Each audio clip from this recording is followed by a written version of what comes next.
আসসালামু আলাইকুম। খাদিজাস কিচেনে সবাইকে স্বাগত। আশা করি সবাই খুব ভালো আছেন। খাদিজাস কিচেনের আজকের আয়োজন হয়েছে মুরগির মাংস ভুনা। আজকে আমি হাতে মেখে মুরগির মাংস রান্না করব। তো চলেন শুরু করা যাক। এখানে আমি প্রথমে কিছুটা মুরগির মাংস নিয়েছি, এই যে দেখেন। এখানে 1.5 কেজি পরিমাণে মাংস আছে। আমি মাংসটা আপনাদেরকে খুব কাছে থেকে দেখানোর চেষ্টা করতেছি। তো প্রথমে আমি দিচ্ছি গোটা গরম মশলা, 4-5টা দারুচিনি, 3-4টা লং, 4-5টা এলাচ, সাদা এলাচ যেটা। এখন দিয়ে দিচ্ছি কিছুটা জয়ত্রী, এটা আমি ছোটো ছোটো করে ভেঙে দিয়েছি। 8-10টা কালো গোলমরিচ, 5টা-6টা তেজপাতা, 5টা-6টা বলতে এখানে 2টা বড়, 2টা আমি ছিঁড়ে দেবো আর 2টা আমি আস্ত দেবো। এটা আপনাদের ইচ্ছা, এমনি আস্ত দিলেও সমস্যা নেই। তো এবার আমি দিয়ে দেবো গুঁড়ো মশলা। এর আগে আমি দিয়ে দিচ্ছি টমেটো কুচি। এখানে আমি ছোটো ছোটো 2টা টমেটো কুচি নিয়েছি। আর এখানে পেঁয়াজের পরিমাণটা একটু বেশি দিতে হবে। আমি যে রান্নাটা করতেছি দিয়ে দিচ্ছি 4-5টা কাঁচামরিচ আর দিয়ে দিচ্ছি 2 কাপ পরিমাণে কাঁচা পেঁয়াজ কুচি। দেখেন, আমি তো প্রথমেই বলছি পেঁয়াজ পরিমাণটা একটু বেশি দিতে হবে।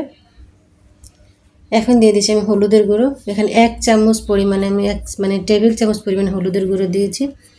আর আমি কিন্তু 2 টেবিল চামচ পরিমাণে আমি মরিচের গুঁড়ো দিয়েছি, কারণ এটা একটু স্পাইসি রান্না করতে বলছে।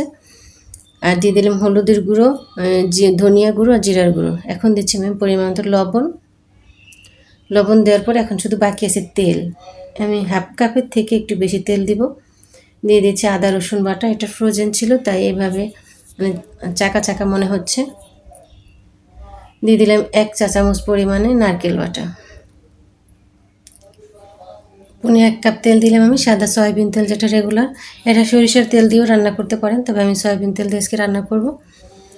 এবার শুরু হবে মাখামাখি। এটা যত সময় নিয়ে যত ভালোভাবে মাখাতে পারবেন এর স্বাদটা তত বেশি ভালো আসবে এবং এর কালারটা আরও বেশি সুন্দর হবে।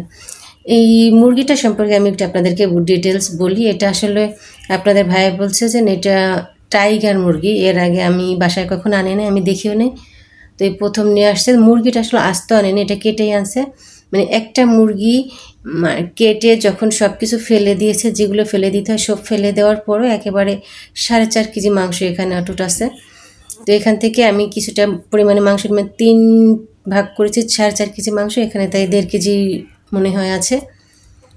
তো মাংসটা আমি মেখে রেখে দিয়েছি আধা ঘন্টার জন্য। এখন আমি একটু ভাজা জিরার গুঁড়ো লাগবে লাস্টে, তাই একটু জিরা গুঁড়ো করে নিয়েছি ভেজে। জিরাটা ভেজে নিয়েছি। এবার আধা ঘন্টা পরে আমি, আর মাংসটা কিন্তু খুব শক্ত, এটা আমি প্রেশার কুকারে রান্না করব, তাই প্রেশার কুকারে ঢেলে দিচ্ছি। প্রেশার কুকারে আমি 3টা সিটি দিয়ে তারপরে আমি চুলায় দিয়ে কড়াইয়ে দিয়ে একেবারে ভুনা ভুনা করব মাংসটা। আপনাদের ভাই বলছে এটা ভুনা ভুনা করবো, এতে সব আলু বা ঝোলের ব্যবস্থা করব না, এমনি রান্না করব। আর এই মুরগির মাংসের কালারটা জাস্ট এত সুন্দর। নর্মাল মুরগির মাংস একটু সাদা সাদা হয়, গরুর মাংস খাসির মাংসের মতন অতটা লাল হয় না। এই মাংসটা পুরো একবার খাসির মাংসের মতন লাল টকটকে। এই মুরগির হাত পা যদি না থাকে, স্কিনটা যদি না থাকে, আপনারা বলতে পারবেন না যে এটা মুরগির মাংস, মনে হবে যেন খাসির মাংস বা গরুর মাংস। এর টেক্সচারটা এত সুন্দর। তো 20 মিনিট পরে আমি কষিয়ে নিচ্ছি মাংসটা।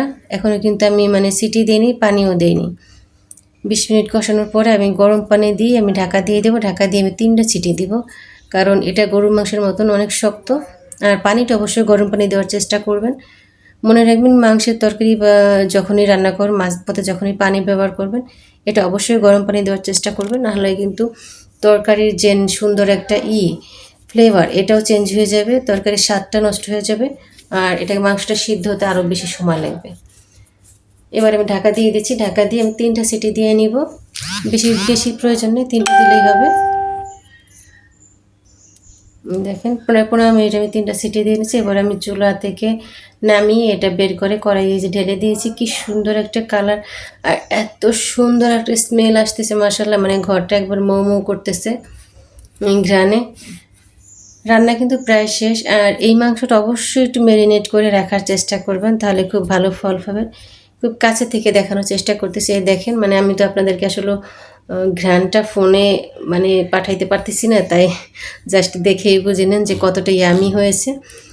আমার রান্না কিন্তু শেষের পথে। এখন আমি দিয়ে দিচ্ছি ভাজা জিরের গুঁড়ো। আমি যে ভাজা জিরেটা ভেজে নিয়েছিলাম, আর ভাজা জিরের গুঁড়োটা অবশ্যই দেওয়ার চেষ্টা করবেন। আমি জিজ্ঞেস করছিলাম আপনাদের ভাইকে যে আমি ঝোলটাকে আরও শুকাবো কিনা, বললো যে না ঠিক আছে। তো তাই এখন ভাজা জিরের ভিতরে চুলার উপরে ঢেকে রেখে দেবো 3-4 মিনিট পরে। ঢাকা থেকে উঠিয়ে আমি এটা প্লেটে উঠিয়ে নেব। এটা সার্ভিং ডিশে দেখেন মাশাআল্লাহ কত সুন্দর হয়েছে। সবাই ভালো থাকবেন। আর এইভাবে মুরগি মানে এই টাইগার মুরগি বা যে কোনো এই প্রসেসে মুরগির মাংস, গরুর মাংস, খাসির মাংস রান্না করতে পারবেন, অনেক অনেক স্বাদ হবে। আমি চ্যালেঞ্জ করে বলতে পারি। দেখেন গ্রেভিটা কত সুন্দর হয়েছে। এত পরিমাণে ঠান্ডা লেগেছে, কথাগুলো নিজেই বুঝতেছি না আপনাদের কি বলবো।